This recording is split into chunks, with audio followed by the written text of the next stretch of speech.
Assalamualaikum warahmatullahi wabarakatuh. Perkenalkan, saya Dewi Irnawati, NIM 1861134, jurusan Manajemen KS1 Pemasaran dari STIE Pegri Dewantara Jombang. Di sini saya akan memaparkan tugas evaluasi akhir semester mata kuliah Pemasaran Jasa dan Retail. Ini saya akan menjelaskan tentang retail internasional pemasaran dan pasar negara berkembang. Retail internasional adalah suatu kegiatan yang beroperasi di bidang usaha retail yang diasumsikan oleh suatu perusahaan yang mempunyai satu perusahaan lebih dari satu negara. Saya akan menjelaskan subbab materi retail internasional pemasaran dan pasar negara berkembang, meliputi 1. Pengembangan retail internasional, 2. Lingkungan retail internasional, 3. Proses internasional retail, 4. Strategi internasional retail. Ini saya akan menjelaskan sub pertama, pengembangan retail internasional. Pengembangan retail internasional itu dibagi menjadi 3 fase.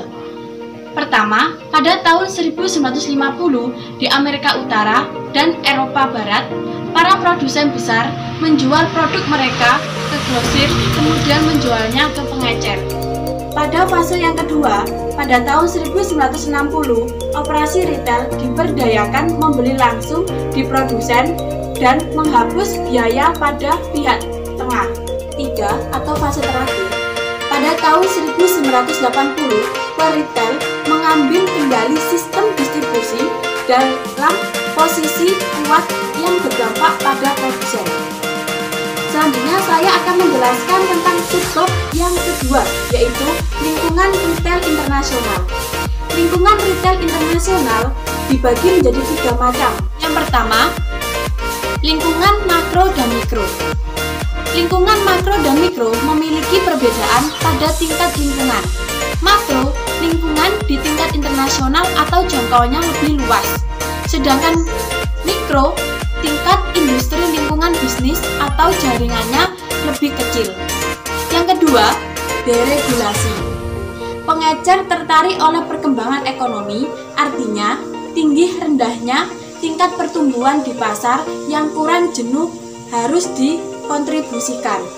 Yang ketiga, kebijakan pemerintah. Perubahan kebijakan pemerintah dipengaruhi oleh asumsi budaya, dan kondisi sosial yang semakin mempengaruhi perkembangan retail baik domestik maupun pengecer asing. Saya akan menjelaskan lagi sub yang ketiga, yang menjelaskan tentang proses internasional retail. Itu dibagi menjadi 5 tahap, yaitu 1. Tahap pemasok, 2. Tahap masuk, 3. Tahap pasca masuk, 4. Asimilasi, 5. Tahap keluar.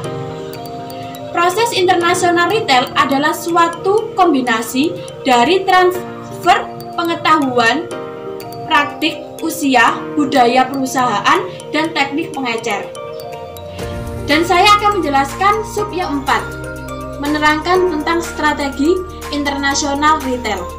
Strategi internasional retail dibagi menjadi 2 bagian. 1. Konsep lokalisasi. Konsep lokalisasi itu sendiri sebagai serangkaian proses di mana globalisasi ditampung, dilawan, dan diserap dan diberikan ekspektasi dalam kontrak tertentu. Yang kedua, mode entry dan struktur operasional. Perubahan mode masuk berdampak pada keputusan peritel terhadap dimensi geografis kegiatan internal perusahaan. Di sini saya akan memberikan salah satu contoh perusahaan retail internasional pemasaran dan pasar negara berkembang. Salah satu contoh perusahaan retail internasional pemasaran dan pasar negara berkembang. Saya mengambil contoh perusahaan Walmart. Walmart adalah salah satu perusahaan raksasa di bidang retail multinasional asal Amerika Serikat.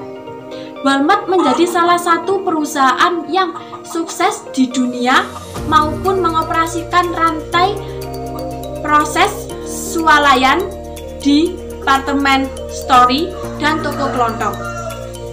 Strategi yang digunakan perusahaan Walmart itu memiliki dua. Satu, strategi distribusi dan promosi. Strategi distribusi itu menggunakan diferensiasi perbedaan. Proses di mana perusahaan menetapkan kebijakan pelayanan yang berbeda seperti pelayanan internal, waktu pengiriman. Sedangkan yang promosi itu perusahaan Walmart menggunakan sistem diskon.